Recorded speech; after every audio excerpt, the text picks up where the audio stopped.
సాయంత్రం రెండు కుటుంబాల మధ్య ఒక చిన్న వివాదం, అది చిలికి చిలికి గాలివానలా. 15 సాయంత్రం చిన్న వివాదం అంట. వినండి, 15 సాయంత్రం చిన్న వివాదం, అది చిలికి చిలికి గానివాలంగా మారిందంట. మారి ఒక మహిళ పట్ల అత్యంత హేయమైన ఒక చర్యగా మార్చిన పరిస్థితి అందరం కూడా చూడడం జరిగింది. అయితే ఇది 16వ తారీఖున బాధితురాలు మా పశ్చిమ ఆఫీస్కి వచ్చి నాకు ఇవి జరిగిన వివరణ అంతా కూడా ఇవ్వడం. మళ్ళీ పెట్టండి ఒకసారి స్టార్టింగ్. చూడడం జరిగింది. అయితే ఇది 15 సాయంత్రం రెండు కుటుంబాల మధ్య 15 సాయంత్రం జరిగింది. నాకు తర్వాత కలిసి వేసింది ఏదో చెప్పండి. చిన్న వివాదం, అది చిలికి చిలికి గాలివానలాగా మారి ఒక మహిళ పట్ల అత్యంత హేయమైన ఒక చర్యగా. మళ్ళీ పెట్టండి, అత్యంత హేయమైన. ఒకసారి వినపడతలేదో? చిలికి గాలివానలాగా మారి ఒక మహిళ పట్ల అత్యంత హేయమైన ఒక చర్యగా. చిలికి చిలికి గాలివానగా మారి ఒక మహిళ పట్ల అత్యంత హేయమైన చర్య జరిగింది 15వ తారీఖు సాయంత్రం. ఈవిడ దగ్గరికి ఎప్పుడు వచ్చారు చెప్తాను చూడండి. చిన్న పరిస్థితి అందరం కూడా చూడడం జరిగింది. అయితే ఇది 16వ తారీఖున బాధితురాలు మా పశ్చిమ ఆఫీస్కి వచ్చి నాకు ఇవి జరిగిన వివరణ అంతా కూడా ఇవ్వడం జరిగింది. అంటే వెళ్ళిపోతామంటే 16వ తారీఖున నా పశ్చిమ ఎమ్మెల్యే ఆఫీస్కి వచ్చి మహిళ ఎప్పుడు వచ్చిందో మళ్ళీ పెట్టండి ఒకసారి స్టార్టింగ్ నుంచి. అందరం కూడా చూడడం జరిగింది. అయితే ఇది 16వ తారీఖున బాధితురాలు మా పశ్చిమ ఆఫీస్కి వచ్చి నాకు ఇవి జరిగిన వివరణ అంతా కూడా ఇవ్వడం జరిగింది. ఇలాగా తెలుగుదేశం పార్టీ కార్యకర్త ఒక నాయకుడు ఇలా దాడి చేయించాడు మా మీద అని చెప్పి బాధితులు ఎంతో తీవ్ర ఆవేదనతో తనకు తగిలిన దెబ్బలతో మా ముందుకు రావడం జరిగింది. ఇమ్మీడియట్ గా అప్పటికప్పుడే నగరంపాలెం స్టేషన్ పరిధిలో జరిగిన ఈ ఘటనకి సిఐ గారికి కాల్ చేసి, ఇక్కడ పార్టీలకు సంబంధం లేదు, నాయకులు ఎవరైనా వ్యక్తులు ఎవరైనా సరే వాళ్ళ మీద తీవ్రమైన చర్యలు తీసుకోవాలి, దీనికి పాల్పడిన వ్యక్తి ఎవరు ఉన్నా కూడా ఆ సంఘటనలో వాళ్ళందరూ కూడా ఇమ్మీడియట్ గా యాక్షన్ లోకి తీసుకోవాలి అని చెప్పి సిఐ గారికి చాలా సీరియస్ గా ఆయనకి డైరెక్షన్ ఇవ్వడం కూడా జరిగింది. 15 సాయంత్రం రెండు అంటే 16వ తారీఖున అంత దారుణం, అంత దుర్మార్గం, అంత అమానవీయ సంఘటన జరిగితే 15వ తారీఖు పోలీసులు ఇన్యాక్షన్, అంటే పోలీసులు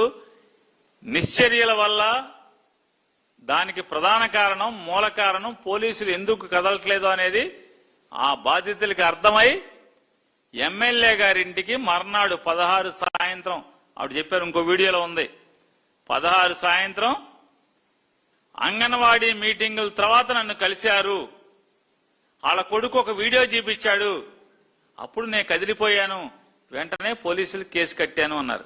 దిగ్భ్రాంతికి గురైన పరిస్థితికి ఏర్పడింది. స్టార్టింగ్ వీడియో చూపించిన తర్వాత దిగ్భ్రాంతికి గురైన పరిస్థితికి ఏర్పడింది. చెల్లించిపోవడం జరిగింది. ఒక నిమిషం, ఇదింత వీడియో చూసిన తర్వాత దిగ్భ్రాంతికి గురవటం జరిగింది. ఎమ్మెల్యే గారు చెప్తారు. వీడియో చూపించిన తర్వాత దిగ్భ్రాంతికి గురైన పరిస్థితికి ఏర్పడింది, చెల్లించిపోవడం జరిగింది. ఇదింత హేయమైన ఒక విధానము అక్కడ ఉన్న వ్యక్తులు చేశారా అని అంటే నిజంగా ఆలోచింపజేసేలాగా అనిపించింది.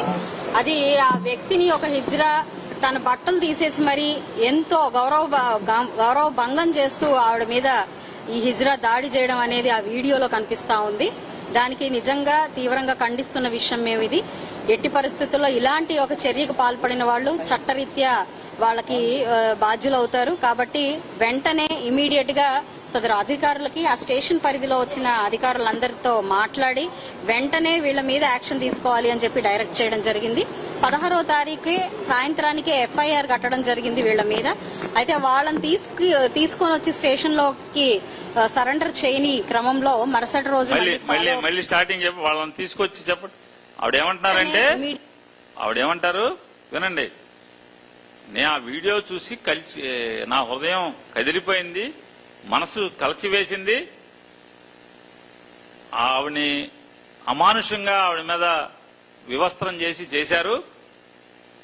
నేను పోలీస్ స్టేషన్కి అధికారికి గట్టిగా చర్యలు తీసుకోమని చెప్పి 16 సాయంత్రానికి అరెస్టులు అవ్వలేదు. వినండి, అరెస్టులు కూడా కాదు, ఆవిడేమంటది కాదు, సరెండర్ చేయలేదు. చూడండి ఆవిడ బాటలు, మళ్ళీ ఒకసారి ఏంటి ఆవిడ ఏమంటుందా? సదరు అధికారులకి ఆ స్టేషన్ పరిధిలో వచ్చిన అధికారులందరితో మాట్లాడి వెంటనే వీళ్ళ మీద యాక్షన్ తీసుకోవాలి అని చెప్పి డైరెక్ట్ చేయడం జరిగింది. 16వ తారీఖు సాయంత్రానికి ఎఫ్ఐఆర్ కట్టడం జరిగింది వీళ్ళ మీద.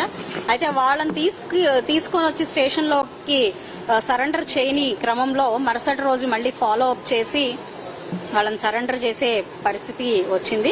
అంటే 24 వారు చూడండి, వారు అంటే మనసులోంచి దాచుకోలేకపోతారు మాటలు. 16వ తారీఖు సాయంత్రానికి ఎఫ్ఐఆర్ కట్టించి వాళ్ళందరినీ తీసుకొచ్చి స్టేషన్ తీసుకొచ్చి సరెండర్ చేసే కార్యక్రమం చేయమని చెప్పాను. అవ్వలేదు, సరెండర్ అవ్వలేదు కాబట్టి మర్నాడు 15వ తారీఖున వాళ్ళందరినీ స్టేషన్ సరెండర్ చేశామని చెప్పి ఆవిడ చెప్తుంది. ఏం చేయాలని? 18వ తారీఖు నారా చంద్రబాబు నాయుడు గారు, లోకేష్ గారు మాట్లాడతారు. మేము ఎరగదీశాం, అసలు మామూలుగా అన్ని ముద్దాయిలను అట చేశాం, ఇట చేశాం అని చెప్తారు.